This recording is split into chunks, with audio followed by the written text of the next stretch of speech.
Por mi parte no puedo de aquí en adelante entrar en discusiones, aunque atenderé con sumo cuidado a todas las indicaciones de amigos y de enemigos, para utilizarlas en el futuro desarrollo del sistema, conforme a esta propedéutica.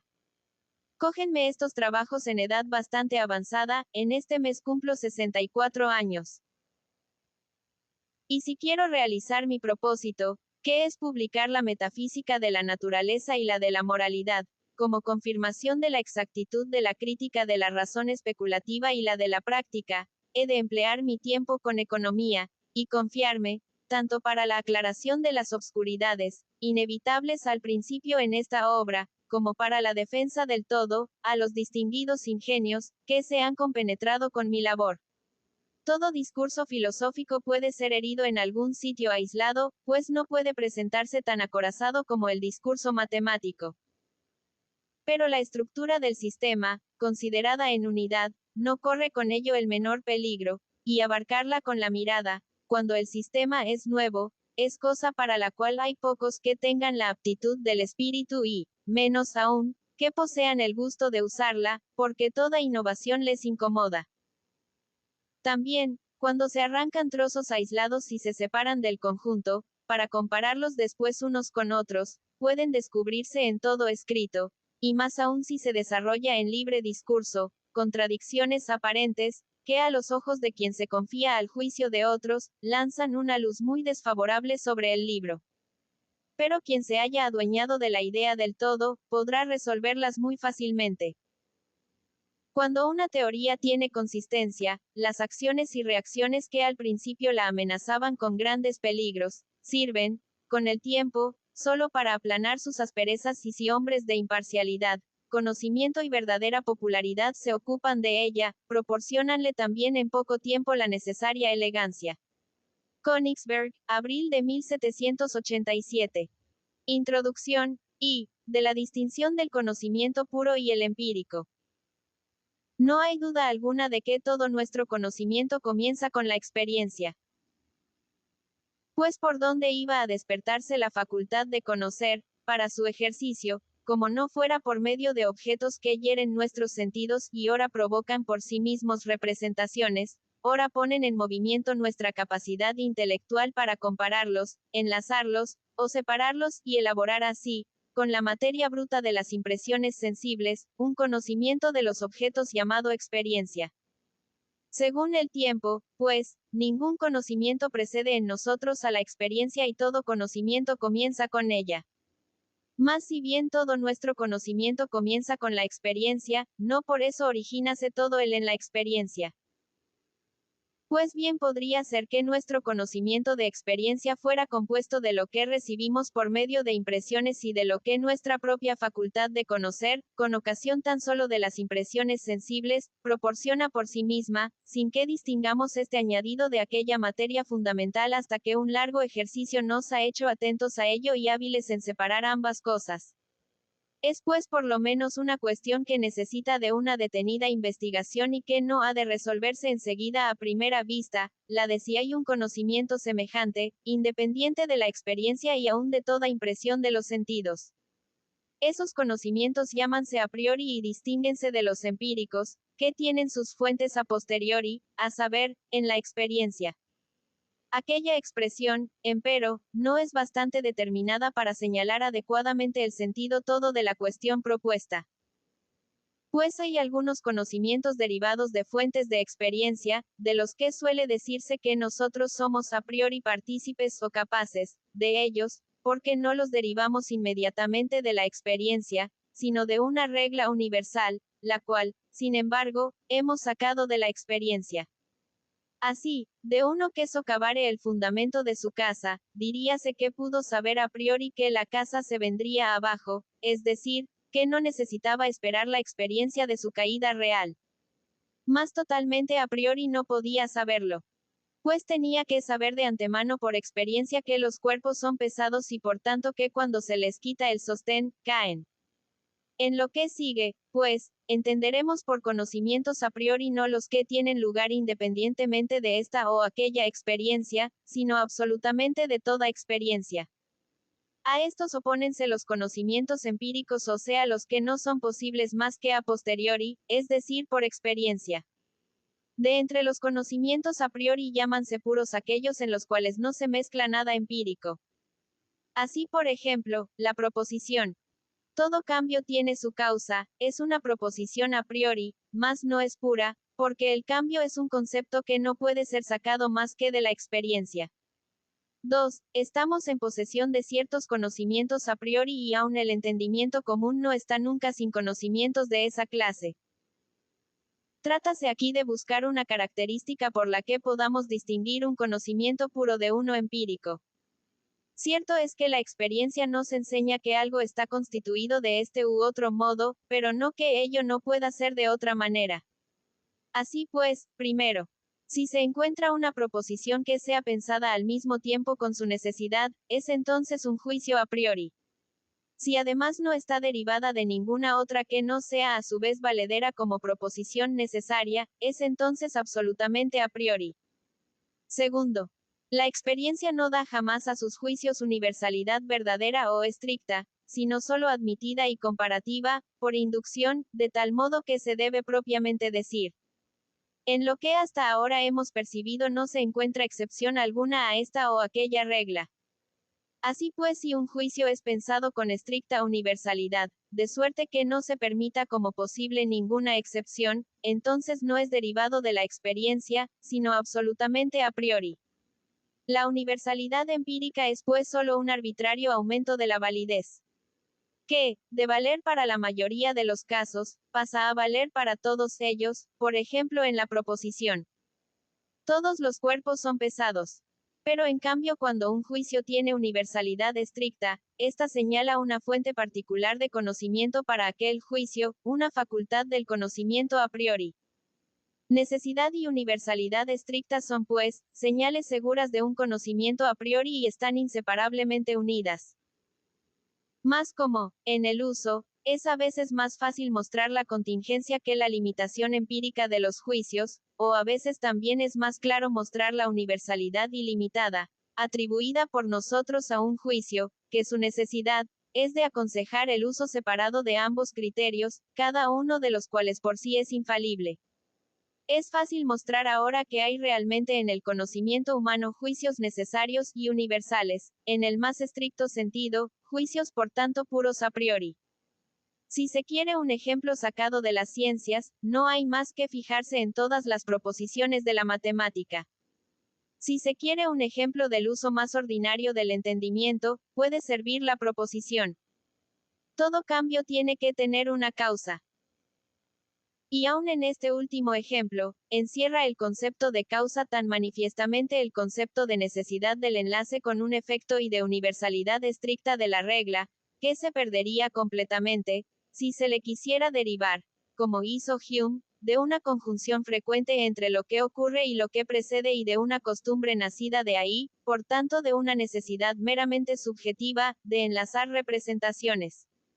Y también, sin necesidad de semejantes ejemplos para demostrar la realidad de principios puros a priori en nuestro conocimiento, podría mostrarse lo indispensable que son estos para la posibilidad de la experiencia misma y por tanto exponerlos a priori. Pues de dónde iba a sacar la experiencia su certeza si todas las reglas, por las cuales progresa, fueran empíricas y por ende contingentes. Por eso no se puede fácilmente dar a estas el valor de primeros principios. Podemos empero contentarnos aquí con haber expuesto el uso puro de nuestra facultad de conocer, como un hecho, con todas sus señales. Pero no solo en juicios, sino también en conceptos muéstrase que algunos tienen un origen a priori. Prescindid poco a poco, en el concepto que la experiencia os da de un cuerpo, de todo lo que es en el empírico. Color, dureza o blandura, peso, impenetrabilidad. Siempre queda el espacio que aquel cuerpo, que ahora ha desaparecido por completo, ocupaba. De este no podéis prescindir. De igual modo, si en vuestro concepto empírico de todo objeto, corporal o incorporal, prescindís de todas las propiedades que os Enseña la experiencia, no podréis sin embargo suprimirle aquella por la cual lo pensáis como substancia o como adherente a una substancia, aunque este concepto encierra más determinación que el de un objeto en general. Así pues, tenéis que confesar, empujados por la necesidad con que se os impone ese concepto, que tiene un lugar en vuestra facultad de conocer a priori. 3. La filosofía necesita una ciencia que determine la posibilidad, los principios y la extensión de todos los conocimientos a priori.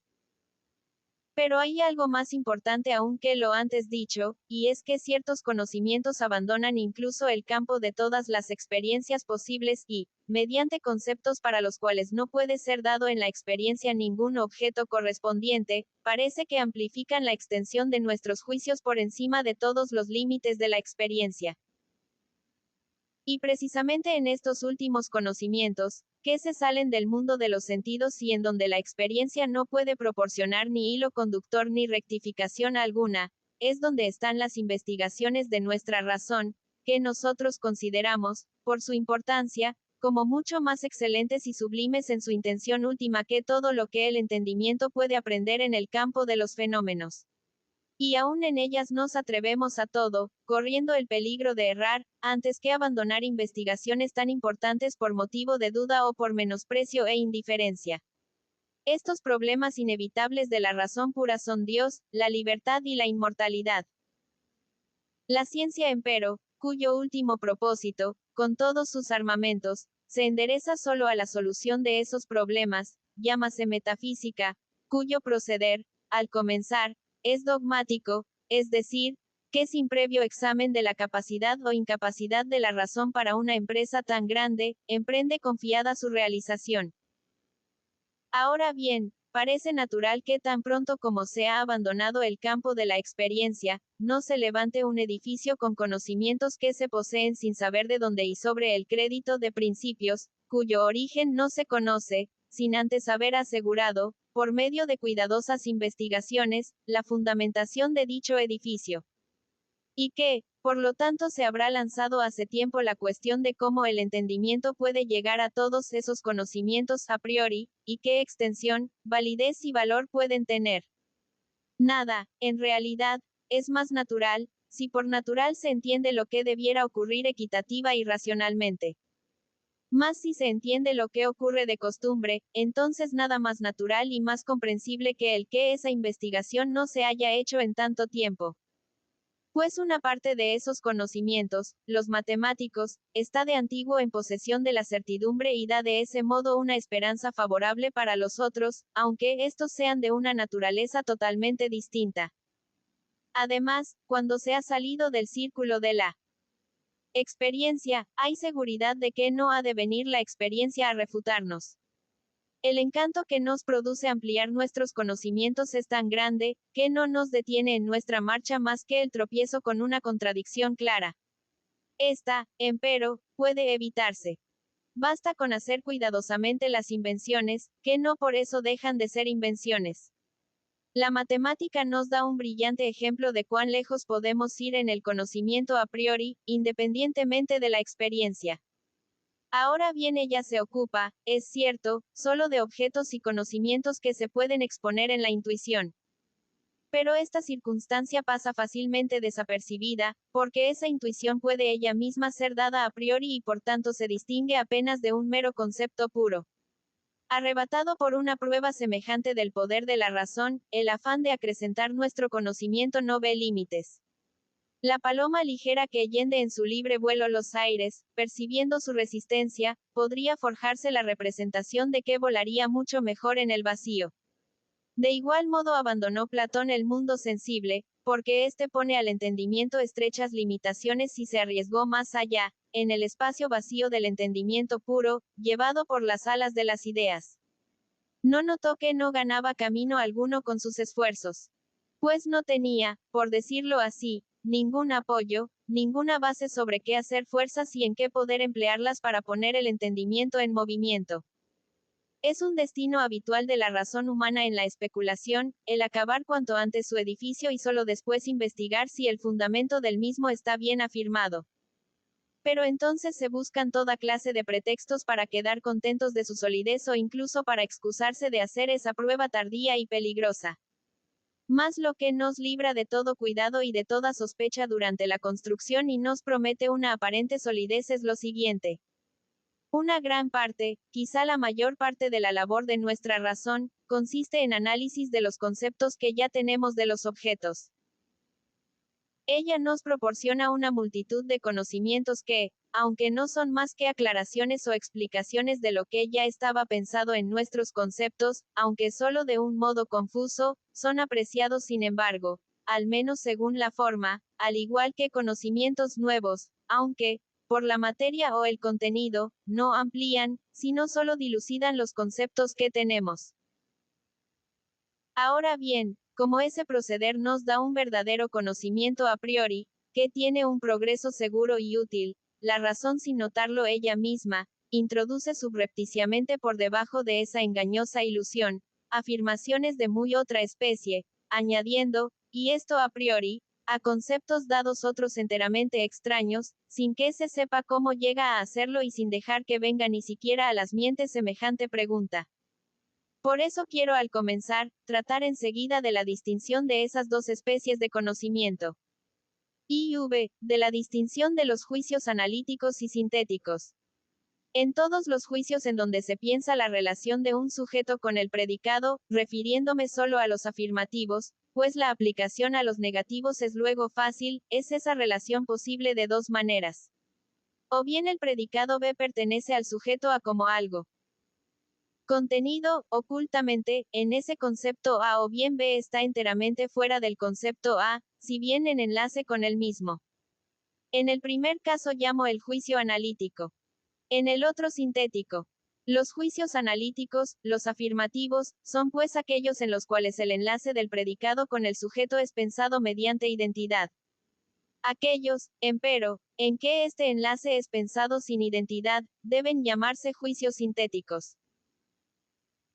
Los primeros pudieran también llamarse juicios de explicación, los segundos juicios de ampliación, porque aquellos no añaden nada con el predicado al concepto del sujeto, sino que lo dividen tan solo, por medio de análisis, en sus conceptos partes, pensados ya, aunque confusamente, en él. Los últimos en cambio añaden al concepto del sujeto un predicado que no estaba pensado en él y no hubiera podido sacarse por análisis alguno. Por ejemplo, si yo digo, todos los cuerpos son extensos, es este un juicio analítico. Pues no he de salir fuera del concepto que uno al cuerpo, para hallar la extensión como enlazada con él, sino que tan solo tengo que analizar aquel concepto, es decir, tomar conciencia de la multiplicidad que siempre pienso en él, para encontrar en esa multiplicidad dicho predicado. Es pues un juicio analítico. En cambio, si yo digo, todos los cuerpos son pesados, entonces el predicado es algo enteramente distinto de lo que pienso en el mero concepto de un cuerpo en general. La adición de un predicado semejante da pues un juicio sintético.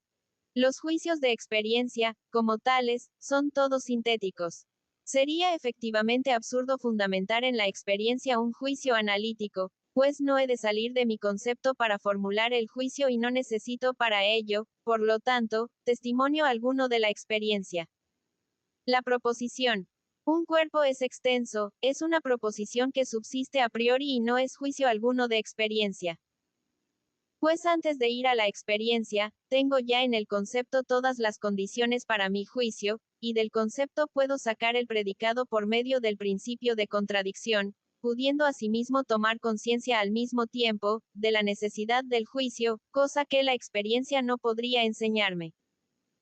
En cambio, aunque yo no incluya en el concepto de un cuerpo en general el predicado de la pesantez, aquel concepto sin embargo señala un objeto de la experiencia por medio de una parte de la misma, a la cual puedo yo añadir aún otras partes de esa misma experiencia como pertenecientes a la primera.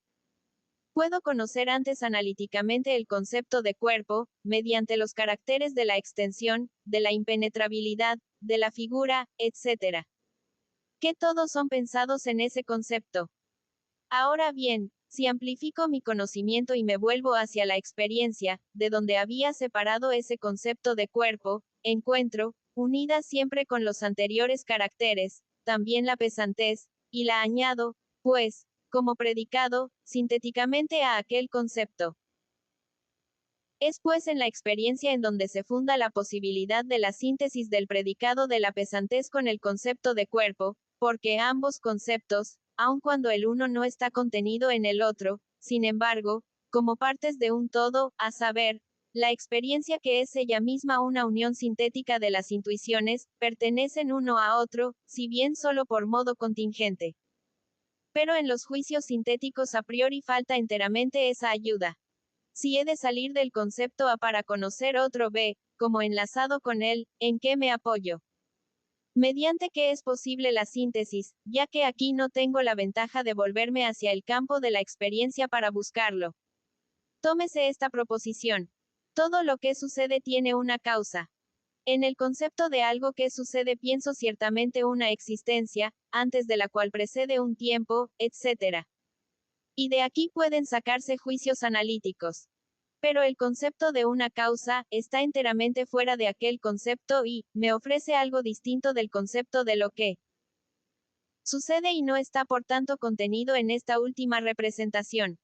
¿Cómo llego a decir de lo que sucede en general algo enteramente distinto y a conocer como perteneciente a ello, y hasta necesariamente, el concepto de causa, aun cuando no se halle contenido en ello? ¿Cuál es aquí la incógnita X, sobre la cual se apoya el entendimiento cuando cree encontrar fuera del concepto a un predicado B extraño a aquel concepto y lo considera, sin embargo, enlazado con él? La experiencia no puede ser, porque el principio citado añade esta segunda representación a la primera, no solo con más universalidad de la que la experiencia puede proporcionar, sino también con la expresión de la necesidad y, por tanto, enteramente a priori y por meros conceptos. Ahora bien, en semejantes principios sintéticos, es decir, de amplificación, descansa todo el propósito último de nuestro conocimiento especulativo a priori. Pues los analíticos, si bien altamente importantes y necesarios, lo son tan solo para alcanzar aquella claridad de los conceptos, que se exige para una síntesis segura y extensa, que sea una adquisición verdaderamente nueva. En todas las ciencias teóricas de la razón están contenidos juicios sintéticos a priori como principios. Los juicios matemáticos son todos ellos sintéticos. Esta proposición parece haber escapado hasta ahora a los analíticos de la razón humana y hasta hallarse en directa oposición a todas sus sospechas, aunque es cierta irrefutablemente y muy importante en sus consecuencias. Pues habiendo encontrado que las conclusiones de los matemáticos se hacen todas según el principio de contradicción, cosa que exige la naturaleza de toda certeza apodíctica, persuadiéronse de que también los principios eran conocidos por el principio de contradicción. En lo cual anduvieron errados, pues una proposición sintética, si bien puede ser conocida por medio del principio de contradicción, no lo es nunca en sí misma, sino solo presuponiendo otra proposición sintética de la cual pueda ser deducida. Hay que notar, ante todo, que las proposiciones propiamente matemáticas son siempre juicios a priori y no empíricos, pues llevan consigo necesidad, la cual no puede ser derivada de la experiencia. Mas si no se quiere admitir esto, muy bien. Entonces limito mi proposición a la matemática pura, cuyo concepto lleva ya consigo el contener no un conocimiento empírico, sino tan solo un conocimiento puro a priori. Podría pensarse al principio que la proposición 7 más 5 es igual a 12, es una proposición meramente analítica, que se sigue del concepto de una suma de 7 y de 5, según el principio de contradicción. Pero, cuando se considera más de cerca, se encuentra que el concepto de la suma de 7 y 5 no encierra nada más que la reunión de ambos números en uno solo, con lo cual no se piensa de ningún modo cuál sea ese número único que comprende los otros dos. El concepto de 12 no es, en modo alguno, pensado ya en el pensamiento de aquella reunión de 7 y 5, y por mucho que analice mi concepto de una suma semejante posible, no encontraré en él el número 12. Hay que salir de esos conceptos, ayudándose con la intuición que corresponde a uno de ellos, por ejemplo, los 5 dedos o bien, como Segner en su aritmética, 5 puntos, y así poco a poco añadir las unidades del 5, dado, en la intuición, al concepto del 7. Pues tomo primero el número 7 y, ayudándome como intuición de los dedos de mi mano para el concepto del 5, añado las unidades, que antes había recogido para constituir el número 5, poco a poco al número 7, siguiendo mi imagen, y así veo surgir el número 12. Que 5 ha de añadirse a 7, es cierto que lo he pensado en el concepto de una suma igual a 7 más 5. Pero no que esa suma sea igual al número 12. La proposición aritmética es, por tanto, siempre sintética y de esto se convence uno con tanta mayor claridad cuanto mayores son los números que se toman, pues entonces se advierte claramente que por muchas vueltas que le demos a nuestros conceptos, no podemos nunca encontrar la suma por medio del mero análisis de nuestros conceptos y sin ayuda de la intuición. De igual modo, ningún principio de la geometría pura es analítico. Que la línea recta es la más corta entre dos puntos, es una proposición sintética. Pues mi concepto de recta no encierra nada de magnitud, sino solo una cualidad. El concepto de lo más corto es enteramente añadido y no puede sacarse, por medio de ningún análisis, del concepto de línea recta. La intuición tiene pues que venir aquí a ayudarnos si por medio de ella tan solo es posible la síntesis. Algunos pocos principios, que los geómetras presuponen, son ciertamente analíticos y descansan en el principio de contradicción. Pero, como las proposiciones idénticas, tampoco sirven más que como cadena del método y no como principios, por ejemplo, A igual a A. El todo es igual a sí mismo, o bien, A más B, mayor que A, el todo es mayor que la parte. Y aun estos mismos, aunque valen según meros conceptos, no son admitidos en la matemática más que porque pueden ser expuestos en la intuición. Lo que comúnmente nos hace creer aquí que el predicado de esos juicios apodícticos está ya en nuestro concepto y que el juicio es, por tanto, analítico, es tan solo la ambigüedad de la expresión. Tenemos efectivamente que pensar, en un concepto dado, un cierto predicado, y esa necesidad yace ya en los conceptos. Mas la cuestión no es qué debemos pensar en el concepto dado, sino qué es lo que pensamos realmente en él, aunque obscuramente.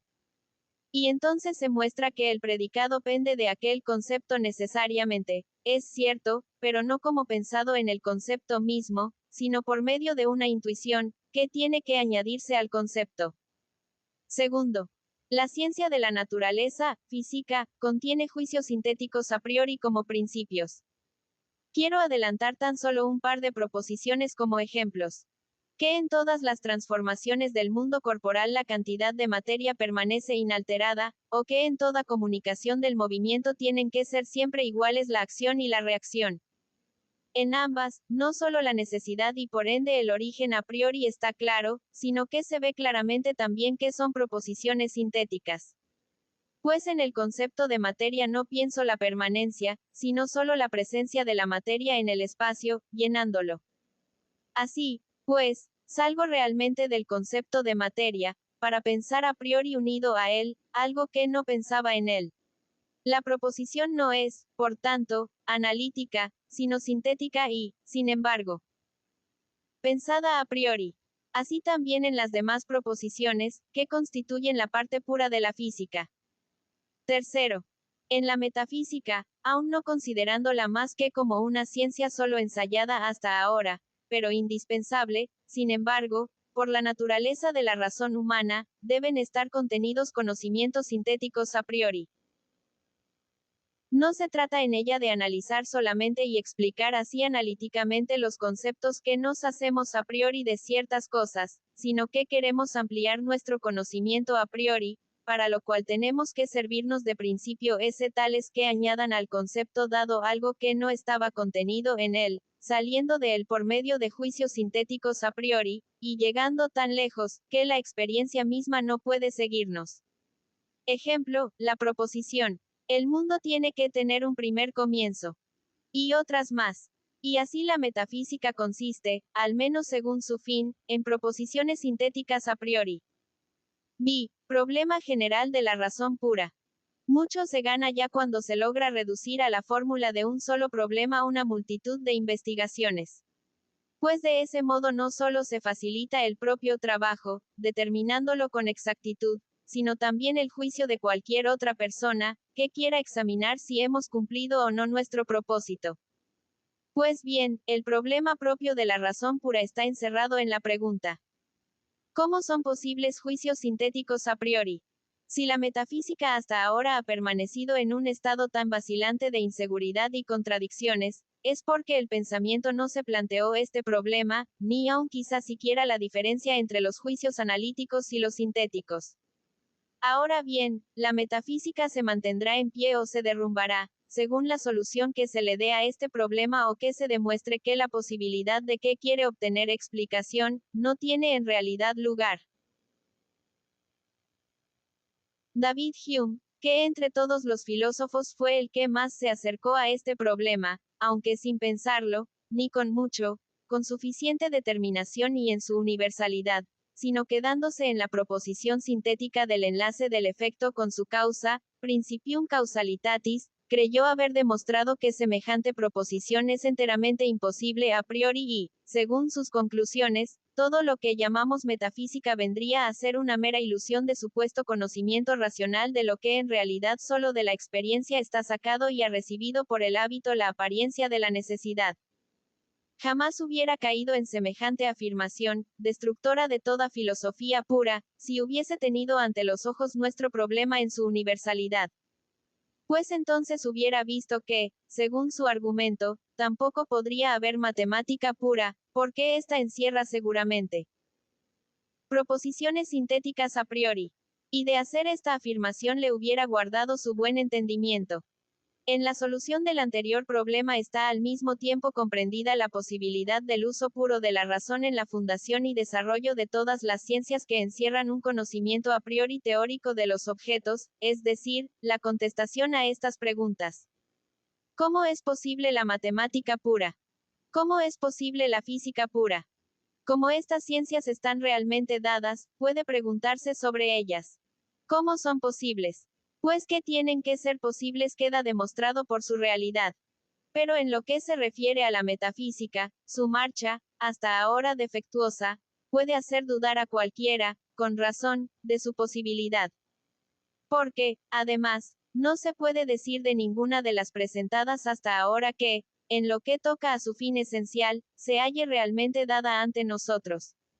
Ahora bien, esa especie de conocimiento ha de considerarse también como dada en cierto sentido, y la metafísica es real, si bien no como ciencia, como disposición natural al menos, metafísica naturalis. Pues la razón humana va irresistiblemente, sin que a ello la mueva la mera vanidad del saber mucho, impulsada por necesidad propia, a cuestiones tales que no pueden ser contestadas por ningún uso empírico de la razón, ni por principios sacados de la experiencia. Y así realmente, por cuanto la razón en los hombres se extiende hasta la especulación, ha habido siempre alguna metafísica y la habrá siempre. Acerca de esta se plantea pues la cuestión: ¿cómo es posible la metafísica, en el sentido de una disposición natural? Es decir, ¿cómo las preguntas que se hace la razón pura a sí misma y a las que se siente impulsada, por propia necesidad, a contestar de la mejor manera que pueda, surgen de la naturaleza de la razón humana universal? Más como en todos los ensayos hechos hasta ahora para contestar a esas preguntas naturales, G. Si el mundo tiene un comienzo o existe desde toda eternidad, etc., se han encontrado siempre contradicciones inevitables, no podemos atenernos a la mera disposición natural a la metafísica, es decir, a la facultad pura misma de la razón, de donde siempre nace alguna metafísica, sea cual sea, sino que ha de ser posible llegar sobre ello a alguna certidumbre o sobre el saber o sobre el no saber de los objetos, es decir, a una decisión sobre los objetos de sus preguntas o sobre la capacidad e incapacidad de la razón de juzgar acerca de esos objetos. Así pues, o bien a extender con confianza nuestra razón pura, o bien a ponerle determinadas y seguras limitaciones. Esta última pregunta, emanada del problema universal anterior, sería con razón la siguiente: ¿cómo es posible la metafísica como ciencia? La crítica de la razón conduce, pues, en último término, necesariamente a la ciencia. El uso dogmático de la misma, sin crítica, conduce, en cambio, a afirmaciones que carecen de fundamento, frente a las cuales se pueden oponer otras igualmente ilusorias y, por tanto, al escepticismo. Tampoco puede esta ciencia ser de una longitud grande, descorazonadora, porque no tiene que tratar de los objetos de la razón, cuya multiplicidad es infinita, sino solo de sí misma, de problemas que nacen en su seno y que le son propuestos no por la naturaleza de las cosas que son distintas de ella, sino por su propia naturaleza. Pues entonces, habiendo primero conocido completamente su propia facultad, en consideración de los objetos que puedan presentársele en la experiencia, tiene que serle fácil determinar completa y seguramente la extensión y los límites de su uso, cuando se ensaya más allá de todos los límites de la experiencia. Se puede pues y se debe considerar como no acaecidos todos los intentos hechos hasta ahora para llevar a cabo dogmáticamente una metafísica. Pues lo que en unos u otros haya de analítico, es decir, mera descomposición de los conceptos que residen a priori en nuestra razón, no es el fin de la metafísica, sino solamente un preparativo para la metafísica propiamente dicha, o sea, para extender el conocimiento a priori sintéticamente. Y eso no sirve para ello, pues no muestra más que lo que se haya contenido en esos conceptos, pero no cómo nosotros llegamos a priori a esos conceptos para luego poder determinar también su uso valedero en consideración de los objetos de todo conocimiento en general. No hace falta tampoco mucha abnegación para sacrificar todas esas pretensiones, pues las contradicciones innegables y, en el uso dogmático, inevitables también, de la razón consigo misma, han despojado ya desde hace tiempo a la metafísica de su autoridad. Más perseverancia hará falta para no dejarse vencer interiormente por la dificultad, y exteriormente por la resistencia, que se oponen a fomentar, por medio de un tratamiento enteramente opuesto al usado hasta ahora, la pujanza, por fin saludable y fructífera, de una ciencia imprescindible para la razón humana, ciencia cuyas ramas pueden podarse pero cuya raíz no puede cortarse nunca. 7. Idea y división de una ciencia particular, bajo el nombre de crítica de la razón pura. De todo esto se deduce la idea de una ciencia particular que puede llamarse crítica de la razón pura. Pues razón es la facultad que proporciona los principios del conocimiento a priori. Por eso es razón pura aquella que contiene los principios para conocer algo absolutamente a priori. Un órgano de la razón pura sería un conjunto de los principios según los cuales todos los conocimientos puros a priori pueden ser adquiridos y realmente establecidos. La detenida aplicación de un órgano semejante nos proporcionaría un sistema de la razón pura. Mas como este es muy solicitado y sin embargo no sabemos aún si aquí también es posible en general una ampliación de nuestro conocimiento y en qué casos lo es, resulta que no podemos considerar una ciencia del mero juicio de la razón pura. Sus fuentes y límites, más que como la propedéutica para el sistema de la razón pura. Esta no debería llamarse doctrina sino solo crítica de la razón pura y su utilidad sería realmente solo negativa, en consideración de la especulación, y serviría no para la ampliación sino solo para la depuración de nuestra razón, y la guardaría de los errores. En lo cual se habría ganado ya mucho. Llamo trascendental todo conocimiento que se ocupa en general no tanto de objetos como de nuestro modo de conocerlos, en cuanto éste debe ser posible a priori. Un sistema de semejantes conceptos se llamaría filosofía trascendental. Esta empero es a su vez demasiado para el comienzo. Pues como una ciencia semejante debe contener por completo no solo el conocimiento analítico sino también el sintético a priori, resulta demasiado extensa en cuanto se refiere a nuestro propósito, ya que no podemos llevar el análisis sino hasta el punto en que nos es absolutamente necesario, para penetrar en toda su extensión los principios de la síntesis a priori, que es solamente de lo que tenemos que tratar. Esta investigación, que no podemos propiamente llamar doctrina, sino solo crítica trascendental, porque tiene como propósito no la ampliación de los conocimientos, sino solo la rectificación de los mismos, y debe proporcionar la piedra de toque del valor o no valor de todos los conocimientos a priori, es lo que aquí nos ocupa ahora. Una crítica semejante es según eso una preparación, en lo posible, para un órgano y, si éste no resulta bien, por lo menos, para un canon, según el cual en todo caso podría ser expuesto en adelante, tanto analítica como sintéticamente, el sistema completo de la filosofía de la razón pura, consista este en una ampliación o en una limitación de su conocimiento. Y esto es posible. Más aún, puede decirse que un sistema semejante no ha de tener una extensión muy grande, y que cabe esperar terminarlo completamente. En efecto, de antemano podemos colegirlo, porque aquí constituye el objeto no la naturaleza de las cosas, que es inagotable, sino el entendimiento que juzga sobre la naturaleza de las cosas, y aún este a su vez solo en consideración de sus conocimientos a priori, cuya provisión no puede permanecer oculta para nosotros, ya que no podemos buscarla fuera, y, según toda probabilidad es bastante pequeña para poder ser enteramente recogida, juzgada en su valor o no valor y reducida a una exacta apreciación. Menos aún podrá esperarse aquí una crítica de los libros y sistemas de la razón pura, sino solamente la de la facultad pura misma de la razón. Solo sobre la base de una crítica semejante, encuéntrase una piedra de toque segura para apreciar el contenido filosófico de las obras antiguas y modernas en esa especialidad. De lo contrario, el historiador y juez sin autoridad falla su juicio sobre las afirmaciones infundadas de los demás, por medio de las suyas que no tienen tampoco mejor base. La filosofía trascendental es la idea de una ciencia para la cual la crítica de la razón pura debe bosquejar todo el plano, de un modo arquitectónico, es decir, por principios, con garantía completa de la integridad y certeza de todas las partes que constituyen ese edificio. Ella es el sistema de todos los principios de la razón pura. El que la crítica no se llame filosofía trascendental, obedece tan solo a que para ser un sistema completo debía contener también un detallado análisis de todo el conocimiento humano a priori. Es cierto que nuestra crítica debe desde luego presentar una enumeración completa de todos los conceptos madres, que constituyen el referido conocimiento puro. Más es justo que se abstenga del detallado análisis de esos conceptos mismos, como también de la recensión completa de los que de ellos se derivan.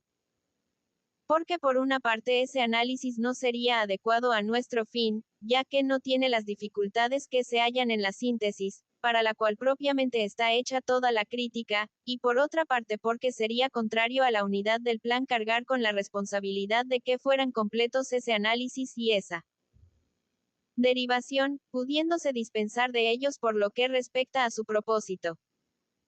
Esa integridad del análisis como de la derivación, que habrían de hacerse sobre los conceptos a priori que luego se han de proporcionar, puede en cambio completarse fácilmente, una vez que esos conceptos estén ya en nuestro poder, como amplios principios de la síntesis y nada falte de lo que toca a ese propósito esencial. A la crítica de la razón pura pertenece según eso todo lo que constituye la filosofía trascendental, y es la idea completa de la filosofía trascendental, pero no esta ciencia misma. Porque la crítica no adelanta en el análisis más que lo necesario para el completo juicio del conocimiento sintético a priori. El principal cuidado que hay que tener en la división de una ciencia semejante, es que no debe entrar en ella ningún concepto que contenga algo empírico, esto es, que el conocimiento a priori sea enteramente puro. Por esa, aunque los principios supremos de la moralidad y los conceptos fundamentales de la misma son conocimientos a priori, no pertenecen sin embargo a la filosofía trascendental. Porque si bien no ponen como fundamento de sus preceptos los conceptos de placer y dolor, de apetitos e inclinaciones, etc., todos de origen empírico, sin embargo, con el concepto del deber, que como obstáculo debe ser superado o, como excitante, no debe convertirse en motivo, tienen necesariamente que introducirlos en la construcción del sistema de la moralidad pura. Por eso la filosofía trascendental es una filosofía de la razón pura, meramente especulativa. Pues todo lo práctico, por cuanto encierra motivos, se refiere a sentimientos, los cuales pertenecen a las fuentes empíricas del conocimiento. Ahora bien, si desde el punto de vista universal de un sistema en general se quiere hacer la división de esa ciencia, entonces esta que ahora exponemos debe contener primero una doctrina elemental, y segundo una metodología de la razón pura. Cada una de estas partes principales tendría sus divisiones, cuyos fundamentos sin embargo no se pueden exponer aún. Como introducción o recuerdo previo parece que solo es necesario lo siguiente. Que hay dos ramas del conocimiento humano, que quizás se originen en una raíz común, pero desconocida para nosotros, y son a saber, la sensibilidad y el entendimiento. Por medio de la primera no son dados objetos. Por medio de la segunda son los objetos pensados. Ahora bien, por cuanto la sensibilidad debe contener representaciones a priori, que constituyan la condición bajo la cual no son dados objetos, pertenecerá a la filosofía trascendental. La doctrina trascendental de los sentidos correspondería a la primera parte de la ciencia de los elementos, porque las condiciones bajo las cuales tan solo son dados los objetos del conocimiento humano, preceden a las condiciones bajo las cuales los mismos son pensados. Primera parte de la doctrina elemental trascendental. La estética trascendental. 1. Sean cualesquiera el modo y los medios con que un conocimiento se refiera a sus objetos, la referencia inmediata que todo pensar busca como medio se llama intuición. Pero esta no se verifica sino en cuanto el objeto nos es dado. Mas esto, a su vez, no es posible, para nosotros hombres por lo menos, sino mediante que el objeto afecte al espíritu de cierta manera.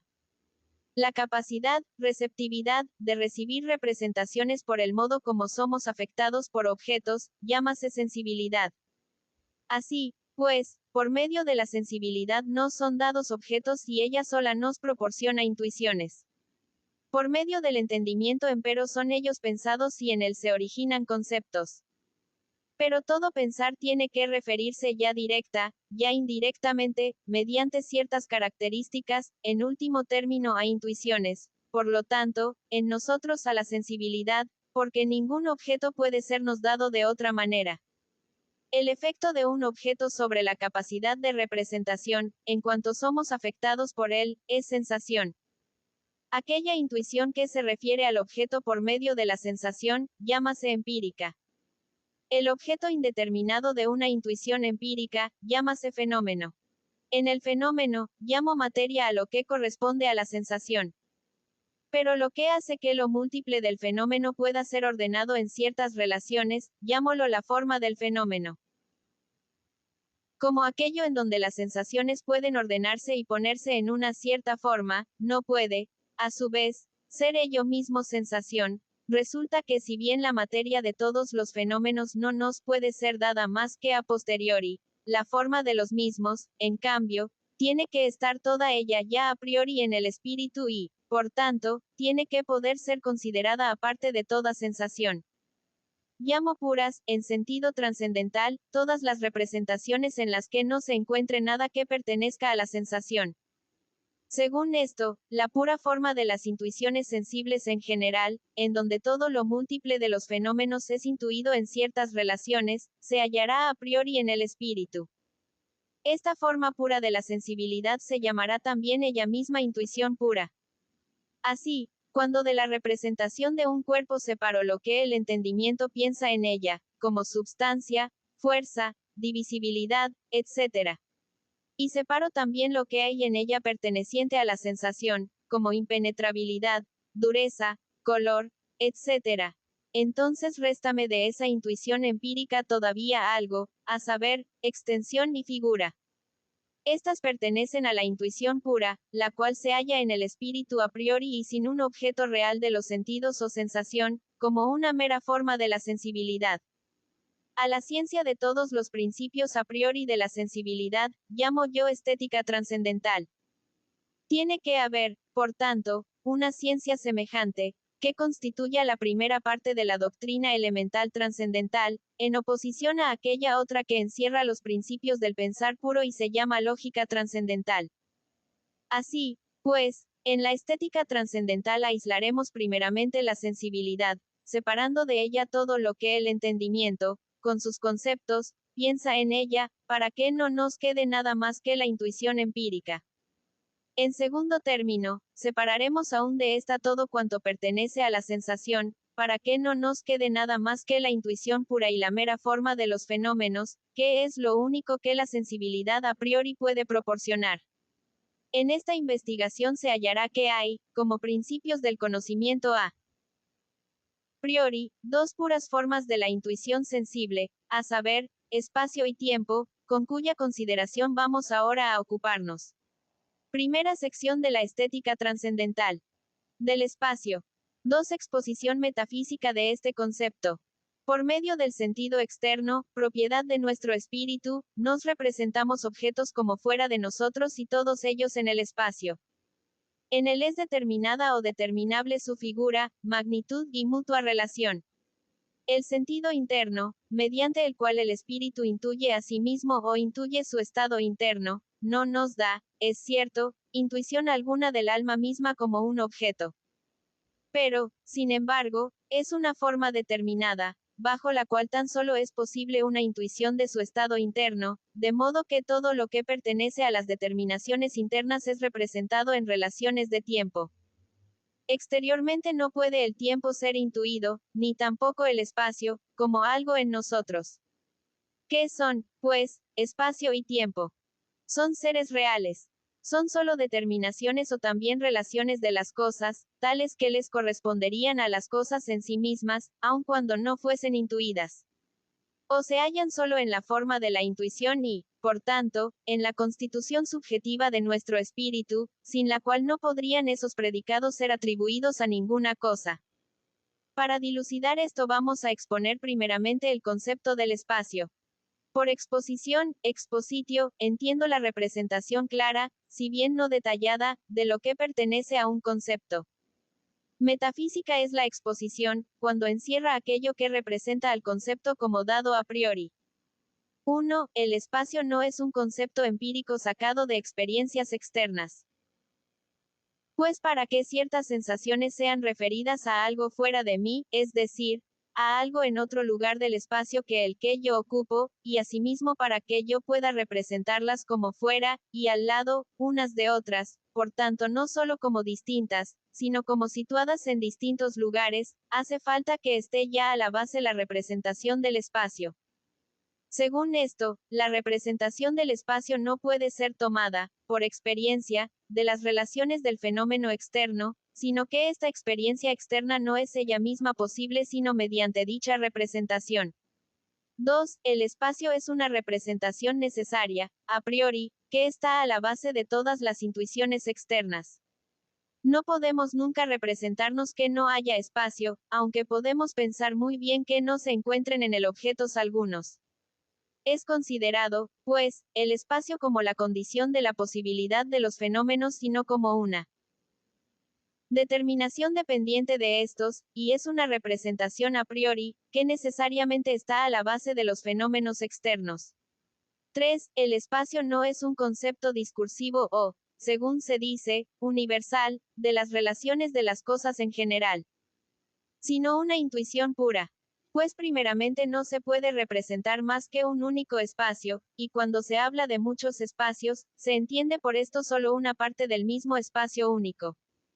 Estas partes no pueden tampoco preceder al espacio uno, que lo comprende todo, como si fueran, por decirlo así, sus componentes, por donde la composición del espacio fuera posible.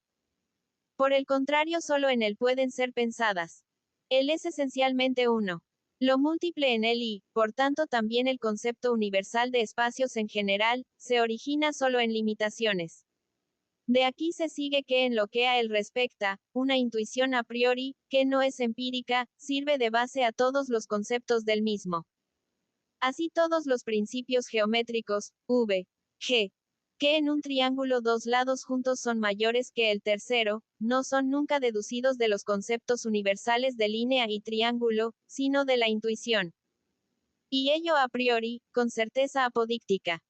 4. El espacio es representado como una magnitud infinita dada. Ahora bien, hay que pensar todo concepto como una representación que está contenida en una multitud infinita de diferentes representaciones posibles, como su característica común, y, por lo tanto, que las comprende debajo de sí. Mas ningún concepto, como tal, puede ser pensado como si encerrase en sí una infinita multitud de representaciones. Sin embargo, así es pensado el espacio, pues todas las partes del espacio en el infinito son a la vez. Así, Pues, la originaria representación del espacio es intuición a priori y no concepto. 3. Exposición trascendental del concepto del espacio. Entiendo por exposición trascendental la explicación de un concepto como un principio por donde puede conocerse la posibilidad de otros conocimientos sintéticos a priori. Para este propósito, se requiere, primero, que esos conocimientos salgan realmente del concepto dado. Segundo, que esos conocimientos no sean posibles más que bajo la presuposición de un modo dado de explicación de ese concepto. La geometría es una ciencia que determina las propiedades del espacio sintéticamente y, sin embargo, a priori. ¿Qué tiene que ser pues la representación del espacio para que sea posible semejante conocimiento de él? Tiene que ser originariamente intuición, porque de un mero concepto no se pueden sacar proposiciones que vayan más allá del concepto. Esto es, sin embargo, lo que ocurre en la geometría, V. Introducción V. Pero esa intuición tiene que hallarse en nosotros a priori, es decir, antes de toda percepción de un objeto y ser, por tanto, intuición pura, no empírica. Porque las proposiciones geométricas son todas apodícticas, es decir, están unidas con la conciencia de su necesidad, como por ejemplo, el espacio solo tiene 3 dimensiones. Ahora bien, semejantes proposiciones no pueden ser juicios empíricos o de experiencia, ni ser deducidas de esos juicios. Introducción 2. Más, ¿cómo puede estar en el espíritu una intuición externa que precede a los objetos mismos y en la cual el concepto de estos últimos puede ser determinado a priori? Manifiestamente no puede estar de otro modo que teniendo su asiento en el sujeto, como propiedad formal de éste de ser afectado por objetos y así de recibir representación inmediata de estos últimos, es decir, intuición. Esto es, solo como forma del sentido externo en general. Por tanto, solo nuestra explicación hace concebible la posibilidad de la geometría como conocimiento sintético a priori. Todo modo de explicación que no proporcione esto, aunque en apariencia tenga con él alguna semejanza, puede distinguirse seguramente de él por esas características. Conclusiones sacadas de los conceptos anteriores. A. El espacio no representa ninguna propiedad de cosas en sí, ni en su relación recíproca, es decir, ninguna determinación que esté y permanezca en los objetos mismos aun haciendo abstracción de todas las condiciones subjetivas de la intuición. Pues ni las determinaciones absolutas ni las relativas pueden ser intuidas antes de la existencia de las cosas a quienes corresponden. Por tanto, no pueden ser intuidas a priori. B. El espacio no es otra cosa que la forma de todos los fenómenos del sentido externo, es decir, la condición subjetiva de la sensibilidad, bajo la cual tan solo es posible para nosotros intuición externa. Más como la receptividad del sujeto para ser afectado por objetos, precede necesariamente a todas las intuiciones de esos objetos, se puede comprender cómo la forma de todos los fenómenos puede ser dada en el espíritu antes que las percepciones reales y, por tanto, a priori y como ella, siendo una intuición pura en la que todos los objetos tienen que ser determinados, puede contener principios de las relaciones de los mismos, antes de toda experiencia. No podemos, por consiguiente, hablar de espacio, de seres extensos, etc., más que desde el punto de vista de un hombre. Si prescindimos de la condición subjetiva, bajo la cual tan solo podemos recibir intuición externa, a saber, en cuanto podemos ser afectados por los objetos, entonces la representación del espacio no significa nada. Este predicado no es atribuido a las cosas más que en cuanto nos aparecen, es decir, en cuanto son objetos de la sensibilidad. La forma constante de esa receptividad que llamamos sensibilidad, es una condición necesaria de todas las relaciones en donde los objetos pueden ser intuidos como fuera de nosotros, y, si se hace abstracción de esos objetos, es una intuición pura que lleva el nombre de espacio. Como no podemos hacer de las condiciones particulares de la sensibilidad condiciones de la posibilidad de las cosas, sino solo de sus fenómenos, podemos decir que el espacio comprende todas las cosas que pueden aparecernos exteriormente, pero no todas las cosas en sí mismas, sean o no intuidas, o seanlo por un sujeto cualquiera. Pues no podemos juzgar de las intuiciones de otros seres pensantes. No podemos saber si están sujetas a las mismas condiciones, que limitan nuestras intuiciones y son para nosotros de validez universal. Si nosotros añadimos la limitación de un juicio al concepto del sujeto, vale el juicio entonces, incondicionalmente. La proposición, todas las cosas están unas junto a otras en el espacio, vale con la limitación siguiente. Cuando esas cosas son tomadas como objetos de nuestra intuición sensible. Si añado aquí la condición al concepto y digo, todas las cosas, como fenómenos externos, están en el espacio unas al lado de otras, entonces vale esta regla universalmente y sin limitación. Nuestras exposiciones enseñan, por consiguiente, la realidad, es decir, validez objetiva, del espacio en lo que se refiere a todo aquello que puede presentársenos exteriormente como objeto. Enseñan, empero, también la idealidad del espacio, en lo que se refiere a las cosas, cuando la razón las considera en sí mismas, es decir, sin referencia a la constitución de nuestra sensibilidad. Afirmamos, por tanto, la realidad empírica del espacio, en lo que se refiere a toda experiencia exterior posible, aunque admitimos la idealidad trascendental del mismo, es decir, que no es nada, si abandonamos la condición de la posibilidad de toda experiencia y lo consideramos como algo que está a la base de las cosas en sí mismas. Pero fuera del espacio no hay ninguna otra representación subjetiva y referida a algo exterior, que pueda llamarse objetiva a priori. Pues de ninguna de ellas pueden deducirse, como de la intuición en el espacio, proposiciones sintéticas a priori. 3. Por eso, hablando con exactitud, no les corresponde idealidad alguna, aunque coinciden con la representación del espacio en que solo pertenecen a la constitución objetiva del modo de sentir, g, de la vista, del oído, del tacto mediante las sensaciones de color, sonido, temperatura, las cuales, siendo solo sensaciones y no intuiciones, no dan a conocer en sí objeto alguno y menos aún a priori. El propósito de esta observación es solo impedir que se le ocurra a nadie explicar la afirmada idealidad del espacio con ejemplos del todo insuficientes, pues g, los colores, el sabor, etc.